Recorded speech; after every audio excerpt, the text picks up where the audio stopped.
अस्सलाम वालेकुम मेरी यूट्यूब फैमिली। उम्मीद है कि आप सब लोग ठीक होंगे, खैर खैरियत से होंगे। आपकी दुआओं से मैं भी बिल्कुल ठीक हूँ। आज हमारे किचन में मटन बन रहा था तो मैंने सोचा क्यों ना ये रेसिपी आप लोगों के साथ शेयर की जाए।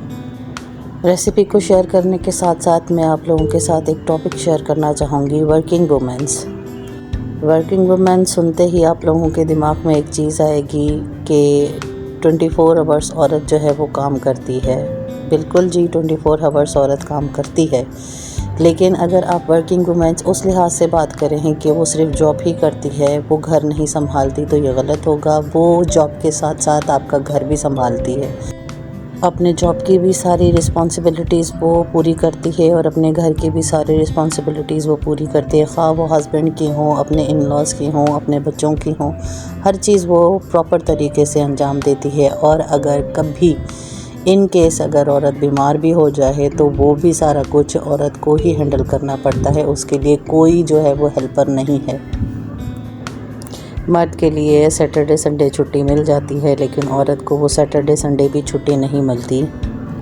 घर के काम हों, बच्चों की रिस्पॉन्सिबिलिटीज़ हों, बच्चों की पेरेंट्स मीटिंग हो, और बच्चों का जो भी रिस्पॉन्सिबिलिटी है, इवन के घर के हर एक फ़र्द की रिस्पॉन्सिबिलिटी उस औरत के ऊपर होती है जो बाहर जॉब भी करती है और आपके घर को भी संभालती है।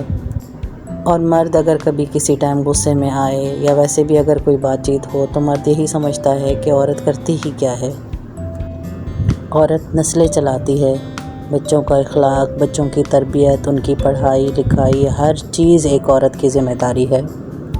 इसीलिए कहते हैं कि काबिल औरत वो नहीं जो पैसे कमा सके, काबिल औरत तो वो है जो घर संभाल सके अपनी काबिलियत से। औरत वर्किंग वुमेन के अलावा भी 24 आवर्स घर का काम करती है, घर संभालती है, अपनी जॉब के अलावा भी अपने घर को पूरा टाइम देती है। औरत इन सब चीज़ों के साथ अपनी एक राय भी रखती है। वर्किंग वुमेन अपने ख्वाब पूरे करने के लिए जस्तजू में रहती है, क्योंकि वो बेहतर से बेहतर ज़िंदगी अपने घर वालों को देना चाहती है, अपने बच्चों को, अपनी फैमिली को देना चाहती है।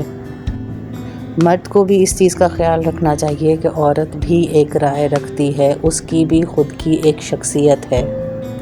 मैं ये नहीं कहती ही कि हाउसवाइफ जो है वो टफ़ ज़िंदगी नहीं गुजारते वर्किंग वुमेन्स के बनिस्बत। वर्किंग वुमेन भी उस लिहाज से बहुत ज़्यादा मेहनत करती हैं, लेकिन मेरे कहने का मतलब ये है कि वर्किंग वुमेन्स बाहर भी अपने जॉब, अपने आप, अपने पैशन को देखती हैं, अपने गोल्स पूरे करने के लिए बाहर निकलती हैं, अपना आप मनवाने के लिए बाहर निकलती हैं। उनके एक ख्वाब होते हैं जो वो पूरे करने चाहती हैं, अपनी ज़िंदगी बेहतर से बेहतर बनाने के लिए। उनको फिर ये चीज़ का ताना मिलता है कि जी 4 जमातें ज़्यादा पढ़ गई है तो इसका दिमाग ख़राब हो गया है, ये बाहर निकलती है, ये नौकरी करती है तो इसका दिमाग ख़राब हो जाता है।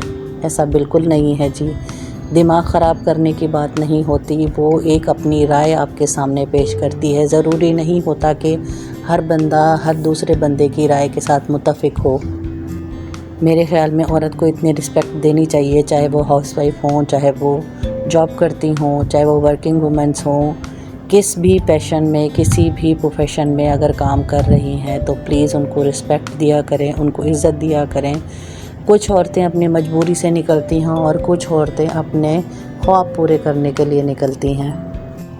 आजकल वैसे भी औरतें हर शोबे में हैं, चाहे वो डॉक्टर्स हों, चाहे वो इंजीनियर्स हों, चाहे वो पायलट हों, चाहे वो कंप्यूटर फील्ड हो। हर प्रोफेशन में औरतें अपने आप को मनवा रही हैं। वो मर्दों से कम नहीं हैं, वो मर्दों के बराबर हैं, शाना बशाना काम करती हैं। तो मेरे ख़्याल में औरत को इज़्ज़त भी उसी तरीके की देनी चाहिए, उसी लेवल की देनी चाहिए जिस लेवल पे मर्द को इज़्ज़त दी जाती है। प्लीज़ औरतों को रिस्पेक्ट दीजिए, चाहे वो वर्किंग वुमेन्स हों, चाहे वो हाउसवाइफ हों। वो आपका घर संभालती हैं, आपके बच्चे संभालती हैं, आपकी नस्लें चलाती हैं।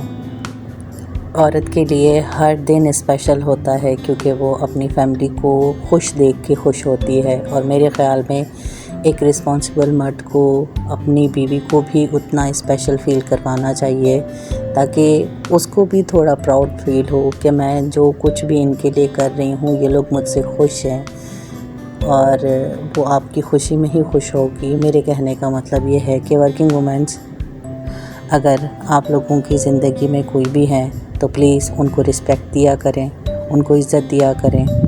ज़िंदगी सबकी गुजर जाती है, लेकिन ये मेमोरीज़ होती हैं जो आपको टाइम के बाद बहुत ज़्यादा याद आती हैं।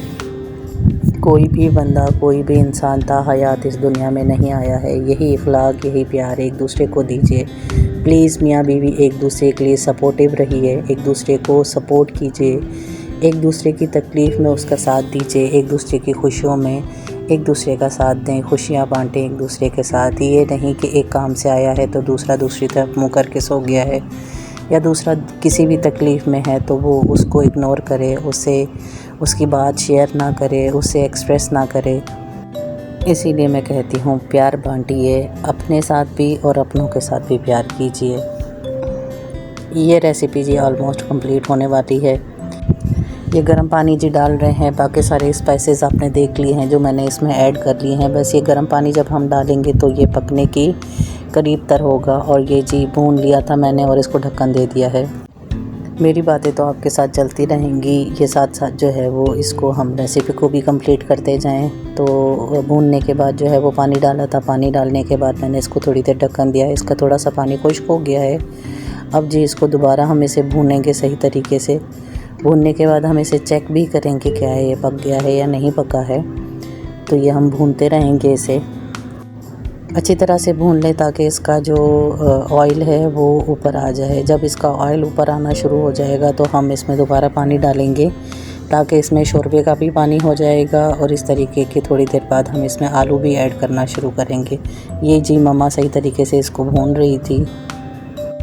ये अच्छे तरीके से इसे भूनेंगे और इस तरीके से भूनेंगे कि इसका जो है वो ऑयल बाहर निकल आए। ये ऑयल निकल आया है, ये देखें। अब हम इसमें पानी डाल देंगे। ये पानी हमारा शोरबे का भी होगा और इसमें हमने आलू भी डालने हैं। आलू तब हम डालेंगे जब हमारा मटन हाफ़ डन हो चुका होगा। अब ये सिर्फ हमने शोरबे और आलू वगैरह के पकाने के लिए हमने पानी डाला है। हाफ़ डन हो चुका है, हाफ़ डन ये आलू भी पकेंगे और साथ में मटन भी पक जाएगा। और अब हम इसे जो है वो अच्छे तरीके से भून लेंगे, मतलब घुमाएंगे ताकि सारे स्पाइसेस जो हैं वो आलू वगैरह में भी ऐड हो जाएं। अब जी ये शोरबे का पानी थोड़ा सा बॉयल होगा तो हम हरी मिर्च डालेंगे और 2 मिनट बाद जो है वो हमने इसमें हरा धनिया डाल लेना है। ये हमने हरा धनिया डाल लिया है और थोड़ा सा जो है वो हम गरम मसाला डालेंगे, चुटकी भर गरम मसाला इसके अंदर डालेंगे। ये हमारा जो है वो डन हो गया है। ये फ़ाइनल लुक है उसकी सालन की। उसके थोड़ी देर बाद जी भाई मेरे आ गए थे लाहौर से, वो अपने बच्चों के साथ। बच्चे भी आए थे उनके, 3 बच्चे हैं उनके, 2 बेटियां हैं, 1 बेटा है। ये लोग काफ़ी देर से जो है वो आए हुए थे, तो मेरी कुछ तबीयत भी ठीक नहीं थी। फिर भाई जो है वो पिज़्ज़ा भी लेकर आए थे। ये देखें पिज़्ज़ा, तो ये भी बहुत टेस्टी था। फिर मैं बच्चों के साथ बैठ गई थी थोड़ी देर के लिए, क्योंकि बच्चे मुझसे मिलने के लिए आए थे कि हम पुप्पो से मिल के आएँ। ये भाई की बड़ी बेटी है, बेटा है, और इधर ये छोटी बेटी है।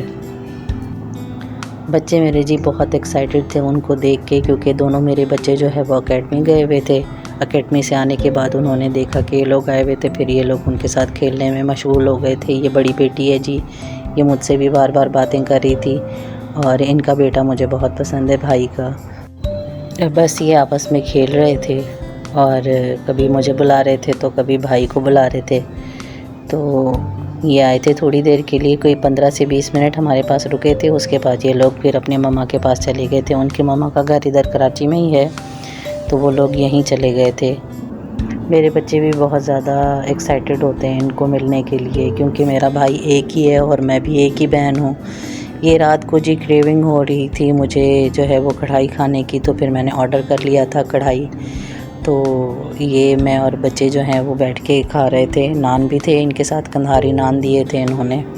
तो ये देखें, ये नान भी हैं इसके साथ। उसके आफ्टर जो है वो थोड़ी सी क्रेविंग हो रही थी मुझे चाय की, और फिर मैंने चाय जो है वो अपनी बेटी को कहा तो उसने बना ली चाय। आपको मेरा ब्लॉग कैसा लगा? लाइक करें, शेयर करें और सब्सक्राइब करें। Thank you. अल्लाह हाफ़िज़।